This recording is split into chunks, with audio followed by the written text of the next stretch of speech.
جب آپ نے اتنی باتیں کی اب وہ کہنے لگے لو ہم لوگ تو تمہاری بات نہیں مانیں گے۔ اب یہ بات ہمیشہ یاد رکھیں کہ وہ اچھے گھر بناتے تھے، ان کو تکبر بڑا تھا کہ اچھے گھر بنا رہے ہیں ہم لوگ، ہمارے جیسا ماہر کوئی نہیں، حالانکہ اچھا گھر بنانا منع نہیں ہے۔ اب آپ کے ذہن میں سوال آئے گا آقا علیہ السلام نے اچھا گھر کیوں نہیں بنایا، یا انہوں نے کیوں منع فرمایا؟ تو یہ بات ہمیشہ یاد رکھیں، حدیثوں کی تفسیریں تو بہت سارے بزرگوں نے کی، لیکن باطنی جو معنی ہے وہ حضرت امام اعظم ابو حنیفہ رحمۃ اللہ علیہ، انہوں نے باطنی معنی کیا لیا کہ آقا علیہ السلام نے جب صحابہ کو منع کیا کہ آپ اتنے شاندار گھر نہ بناؤ، اس پر پیسہ نہ لگاؤ، کیوں کیا منع؟ کیونکہ تب جہاد زوروں پر ہوتا تھا، جنگیں بہت ہوتی تھیں۔ اگر آپ سرکار نے فرمایا تم سارا پیسہ ادھر ہی لگا دو گے، اپنی ساری طاقت ادھر ہی صرف کر دو گے، تو فرمایا پھر جہاد میں کون جائے گا؟ اس لیے آپ سرکار نے منع فرمایا، نہیں تو آپ سرکار نے یہ نہیں فرمایا کہ میرے امتی گھر نہ بنائیں۔ اچھا گھر ہونا اللہ کی نعمت ہے، اگر اللہ نے حلال پیسہ دیا ہے ضرور بنائیں، لیکن جب گھر بنائیں اس میں اپنی ایک کاڑے ہیرا بنائیں، ایک کمرہ، ایک نکڑ، ایک جگہ آپ اپنی علیحدہ منتخب کر لیں کہ یہاں پر آ کر میں نے جو ہے وہ نماز پڑھنی ہے، جائے نماز بچھی رہنے دیں تاکہ آتے جاتے آپ کو نماز یاد آئے۔ تو یہ بات ہمیشہ یاد رکھیں، اللہ تعالیٰ نے حضرت صالح علیہ السلام کو جب بھیجا تو آپ نے بت پرستی سے ان کو منع کیا۔ حضرت صالح علیہ السلام کے ساتھ جتنے بھی لوگ تھے سب کے سب غریب تھے۔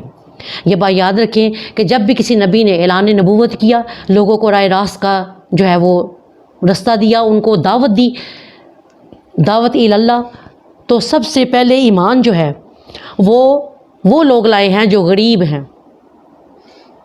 اور آقا علیہ السلام کا بھی اکثر جھگڑا ابو جہل کے ساتھ یہی تھا کہ وہ کیا کہتا تھا کہ تم نے ہمیں غلاموں کے ساتھ بٹھا دیا ہے جن کو ہم اپنے قدموں میں بٹھا کے روٹی دیتے ہیں، اور ہمیں تو ان سے بدبو آتی ہے۔ اور قربان جائے آقا علیہ السلام کے، ایک روز آپ تشریف فرما ہیں، بلال حبشی قریب کھڑے ہیں، ابو جہل آ گیا، اس کے لیے کرسی پیش کی گئی، بھی سردار ہے بابا، کیا کہا؟ کہنے لگا محمد ہمیں تو ان سے بدبو آتی ہے، تم ان کو اپنے پاس کیوں کھڑا کرتے ہو؟ آپ سرکار صلی اللہ علیہ وسلم کو بڑا ہی دکھ ہوا اور آپ کو اتنا غصہ آیا کہ آپ کا چہرہ انور جو تھا وہ ریڈ ہو گیا۔ آپ نے کیا شاہ فرمایا؟ آپ نے فرمایا عمر رضی اللہ تعالیٰ عنہ بھی قریب تھے، آپ نے فرمایا عمر یہ بلال حبشی جو ہیں یہ کون ہے؟ انہوں نے کہا یا حضرت یہ بلال حبشی ہیں۔ آپ نے فرمایا نہیں، یہ سیدنا بلال ہے، یہ ہمارا سردار بلال ہے۔ قربان جائے محمد عربی صلی اللہ تعالیٰ علیہ وسلم کہ آپ نے کیسا مذہب ہمیں دیا، کیسا مسلک دیا، ہر اچھے برے کی پہچان دی، غریب اور امیر کا فرق ختم کر دیا، اس حد تک فرق ختم کیا کہ جب بیوی فاطمہ زہرا سلام اللہ علیہا کو ایک لونڈی ایک نوکرانی دینے لگتے ہیں تو کیا شاہ فرماتے ہیں؟ فاطمہ یہ تمہارے گھر کی نوکرانی ضرور ہے لیکن یہ کہ انسان ہے، یہ کلمہ گو ہے، ایک روز کام تم کرنا، ایک روز کام یہ کرے۔ ایک روز آپ سرکار کے ان کے گھر جاتے ہیں، بیوی فاطمہ کے گھر سلام اللہ علیہا طیبہ طاہرہ کے گھر، کیا دیکھتے ہیں؟ بیوی فاطمہ زہرا کو بخار بہت زیادہ تھا اور وہ کام کر رہی تھیں۔ آپ نے فرمایا بیٹے تم کیوں کام کر رہی ہو؟ تم انہیں اپنی وہ نوکرانی کو کہہ دینا تھا۔ انہوں نے کہا بابا جان آپ نے خود ہی کہا تھا کہ ایک روز کنیز کام کرے، ایک روز میں کام کروں، تو آج بابا جان میری باری ہے۔ کروڑ ہا سلام فاطمہ زہرا سلام اللہ علیہا کی اس تربیت پر کہ جنہوں نے خاتون جنت ہو کر اپنے باپ کی بات کو ایسا باندھا کہ انہوں نے بخار کی حالت میں بھی اپنی کنیز کا حق خراب نہیں ہونے دیا۔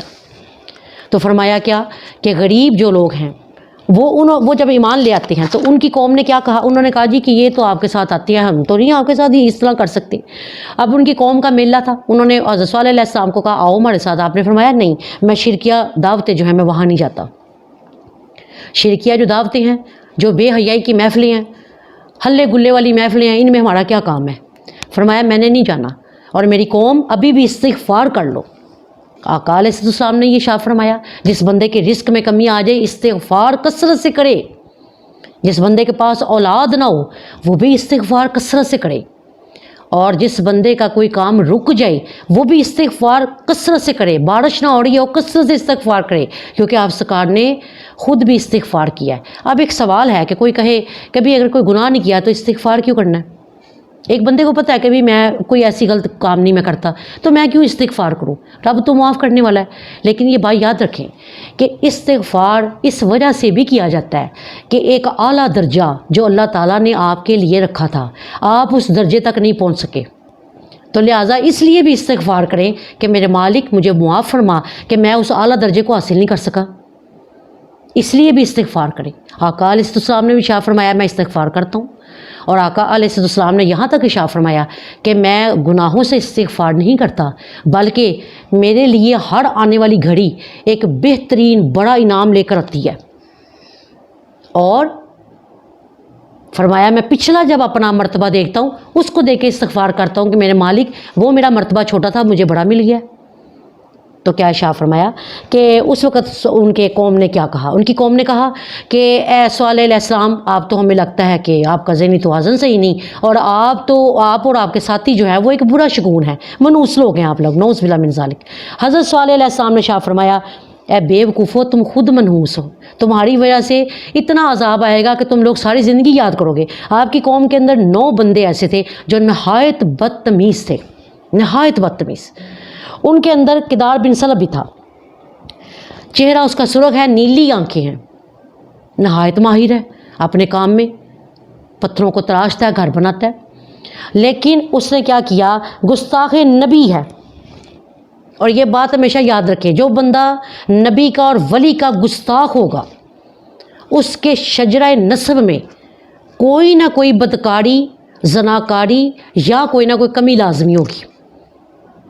اب یہ کدار بن سلف جو تھا، اس نے جب کوشش یہ کی کہ بھئی ہم صالح علیہ السلام کو قتل کر دیں، ان کی فیملی سمیت ان کو ختم کر دیں، انہوں نے یہ ارادہ کیا، اور حضرت صالح علیہ السلام کو قتل کرنے کے لیے جب نکلتا ہے، کہنے لگا قتل کرنے سے پہلے صالح بار بار کہتا ہے میں اللہ کا نبی ہوں، اس سے کوئی معجزہ بھلا کیوں نہ مانگا جائے۔ اب اس نے کیا کیا، 9 بندوں کو اکٹھا کیا، چلا گیا حضرت صالح علیہ السلام کے پاس، کیا کہتا ہے، کہتا ہے صالح تم نبی ہو؟ آپ نے فرمایا الحمدللہ وحدہ، اللہ تعالیٰ نے مجھے نبی بنا کر بھیجا ہے۔ کہنے لگا اچھا اگر آپ نبی ہو تو کوئی معجزہ دکھاؤ۔ آپ نے فرمایا تم بتاؤ کیا معجزہ دکھاؤں، میں اپنی مرضی سے نہیں دکھاتا، تم جو کہو گے میں وہ کر دوں گا۔ انہوں نے کہا جی ٹھیک ہے۔ اب کیا ہوا، کہنے لگا جس پہاڑ کے پاس آپ کھڑے ہو، آج بھی وہ پہاڑ عمان ملک کے اندر، مسقط کے اندر وہ ہے، آپ دیکھیں گے جائیں گے، جو لوگ وہاں رہتے ہیں وہ جانتے ہیں اس زیارت کو۔ تو کہنے لگا جس پتھر کے پاس آپ کھڑے ہو اس میں سے اونٹنی پیدا ہو جائے اور اس کا بچہ بھی ساتھ پیدا ہو۔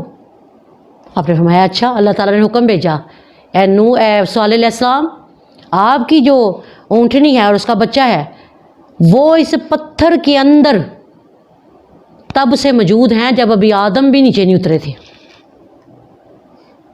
یعنی اللہ تعالیٰ نے پہلے ہی وہ نظام اندر تیار کیا ہوا ہے، وہ لوح محفوظ پر لکھا جا چکا ہے۔ آپ نے فرمایا صالح تو انگلی کا اشارہ کر اور پھر دیکھ کیا ہوتا ہے۔ آپ نے فرمایا سوچ لو اچھی طرح، اگر تم لوگوں نے معجزے کو دیکھ کر انکار کیا تو پھر کیا ہوگا، فرمایا پھر عذاب آئے گا۔ کہنے لگا ٹھیک ہے ہم دیکھ لیں گے، اگر یہ پیدا ہوگی تو ہم آپ کا کلمہ پڑھ لیں گے۔ آپ نے فرمایا ٹھیک ہے۔ آپ نے انگلی کا اشارہ کیا، پتھر 2 ٹکڑے ہو گیا، اور اونٹنی جب باہر آئی تو اس قدر بڑی اونٹنی کہ اگر سڑک پر اس کو کھڑا کریں تو اپنی سائیڈ نہیں موڑ سکتی تھی، اتنی بڑی، اور ان کے اندر سبز چارہ ان کے پاس تازہ پڑا ہوا ہے اندر، کیونکہ اللہ تعالیٰ نے فرمایا میں نے بڑی دیر سے یہاں پر اس کو ٹھہرایا ہوا ہے، یہ صرف آپ کی انگلی کا اشارے کا انتظار کر رہی تھی۔ ساتھ ہی اللہ تعالیٰ نے اس کو بچہ دے دیا، اور بچہ بھی اپنی ماں جتنا۔ اب کیا ہوا، حضرت صالح علیہ السلام نے جب اتنا کیا، اب اس کے ساتھ جو بندے تھے ان سب نے کلمہ پڑھ لیا، لیکن کدار بن سالف نے نہیں پڑھا، وہ ملعون تھا، اس کے شجرہ نسب میں شک تھا۔ باقی لوگ نیک تھے، وہ ایسے اس کے ساتھ لگے ہوئے تھے۔ جب انہوں نے دیکھا کہ اتنا بڑا معجزہ، انہوں نے سب نے کلمہ پڑھ لیا ود فیملی۔ حضرت صالح علیہ السلام نے جب یہ دیکھا کہ انہوں نے تو کلمہ پڑھ لیا، اب آپ نے کیا ارشاد فرمایا، میری قوم پتھر سے اونٹنی نکل آئی ہے، ساتھ ہی اس کا بچہ بھی پیدا ہو گیا ہے، اب تم ایسے کرو کہ، لیکن سلف جو ہے اس کدار جو ہے اس نے کلمہ نہیں پڑھا۔ آپ نے فرمایا اس اونٹنی کو تم نے تنگ نہیں کرنا، یہ اونٹنی جس کی فصل میں جائے کوئی بندہ اس کو نہ روکے، کیونکہ جتنی فصل یہ کھائے گی اللہ تعالیٰ تمہیں دوسرے دن اتنی فصل سے زیادہ عطا کر دے گا۔ ایک دن پانی یہ پیے گی اور ایک دن پانی تم لوگ بھرو گے، یہ پانی ساری قوم جتنا پانی یہ اکیلی پیے گی، کیونکہ وہ اونٹنی بہت بڑی تھی۔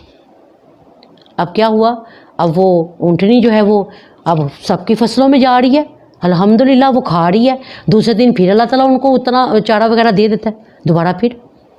اب وہ پانی جو ہے ایک دن قوم بھرتی ہے، اور جس دن اونٹنی پانی نہیں پیتی وہ اتنا دودھ دیتی ہے کہ ساری قوم کو وہ کافی ہو جاتا ہے، ساری قوم کو وہ کافی ہو جاتا ہے۔ اب اس کے آگے کیا ہوا انشاءاللہ تعالی ہم کل آپ کے ساتھ اس پر وہ جو ہے آپ کو بتائیں گے۔ اللہ تعالیٰ اس کو قبول کرے۔ وما علینا الا البلاغ المبین وبلغنا رسولہ النبی الکریم الامین طٰہٰ یاسین۔